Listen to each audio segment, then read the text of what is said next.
We're here once again with Kevin Arduino, the Yellow Jackets quarterback, and Kevin rushing for 100 yards on 18 carries tonight, as well as throwing 8 for 17, 75 yards, a touchdown on the ground and a touchdown in the air. Kev, out of the 79 plays the Yellow Jackets had on the offensive side, 62 rushes, despite not having your number one running back. Why was the ground game so important tonight? Well, a lot of it came from film on Stonehill.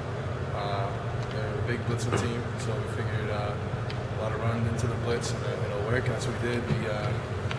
Our passing game, it wasn't as strong as it should be, and we're gonna have to work on some things there. But the running game stepped up, especially without Terrell, which is definitely big with guys like Hunter and Fitz and Mo stepping up.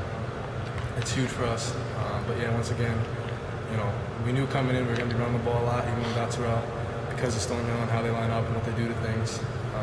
But I guess it kind of worked out tonight. You talked about Maurice Easterling, 6 carries for 42 yards, and with him being a wide receiver, you saw a lot of reverses basically, and those really seem to confuse the Stonehill defense. Can you talk about game planning those kind of plays and how they get worked on in practice and what you do to make them work in games? Mo is a great athlete. He's great speed, great moves, very hard to tackle, very quick. That's what we try to do, get him the ball on the outside and let him do what he can do. All week, we practice that stuff every day, every week since camp. We've been practicing those plays, stuff like that. They're kind of turned into like our base plays with him being a part of the rushing attack. You yourself ran for 100 yards on 18 carries and a touchdown. And take us through your rushing touchdown, how that got to work out for you. It was a play we didn't really practice all week. It was one of our older plays, but we hadn't practiced it much. It was actually, the call was the only call the entire game. Coach saw something, and he asked me if I was able to do it, and I said, yeah, of course. And it worked out. The all line had a great push and picked up the guys that needed to get picked up, and it was a seam, and we scored a touchdown. You also had a passing touchdown to Gary Farley. It was a goal line situation, 3rd and 1. Lined up 3 running backs right in front of you, basically, and then all of a sudden you broke out to the right and made a toss to a wide open man. Was that the plan the whole time on that play? It was a great call. We knew the run. We got to stop it before that, so we came with the play action. When I came around the corner, I actually thought I was going to be running it because there was nobody on the side. And I saw Gary in the back of the end zone, and I just kind of flipped it to him, and he made the catch. Well, on the defensive side, you got a pretty great performance, as you usually do, out of Markell Rice, 2 interceptions. Just talk about how big he was tonight. Markell's our biggest playmaker. He does so much stuff, special teams and on defense. And the second interception, I think, is what won us the game. We got back out there, ran out the clock to be able to do. And just him getting the interceptions lifted up the entire team. Entire crowd, entire team, and that's what helped us get going. Southern Connecticut next week. They've been struggling of late, but still the Owls always a tough team to play. Got to go on the road too down into New Haven. So tell us a little bit about them and how you're preparing for them. We're still sour about last year's game against them. Came down the last couple seconds and we lost in a shootout. Yeah, we know they're down this year, but we've had problems in practice.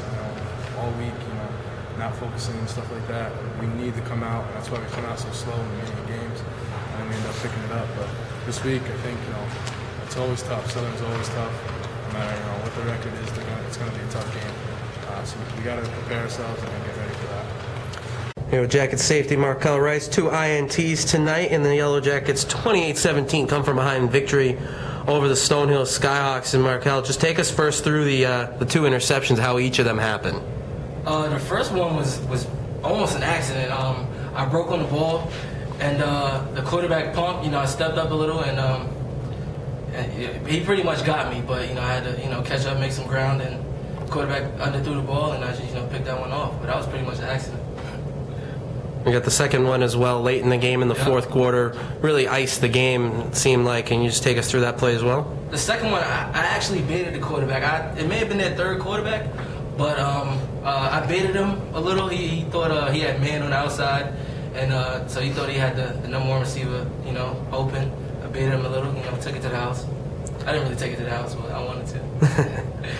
Now, they the Yellow Jackets defense as a whole really did a great job tonight, held the Skyhawks under 200 yards total, and they hit the quarterback a lot and hard. That last hit on the quarterback, can you just describe how that happened? Because I've never seen anybody get hit so hard. I don't even know what was going on. The second half, I mean, we just came out and played Yellow Jacket football. First half, they kind of got to us. We were a little, off a step or two, and the second half, we came out and we played Yellow Jacket football. Got Southern Connecticut coming up next week. They've been struggling a little bit, although they were able to win, I believe, their last game, get to 1-4, playing Pace tomorrow. Got to expect a W there. So coming in maybe on a 2-game winning streak, how do you take them on? What does their offense look like? Southern Connecticut is probably one of our rivals, so you can always expect a good game between us and them, no matter their record. So you got to have respect for those guys. And they probably had a bad start to the season, but they got some good guys over there. They got some good receivers. Their defense is always stout, and it's just going to be a good game. I know it's going to be a good game.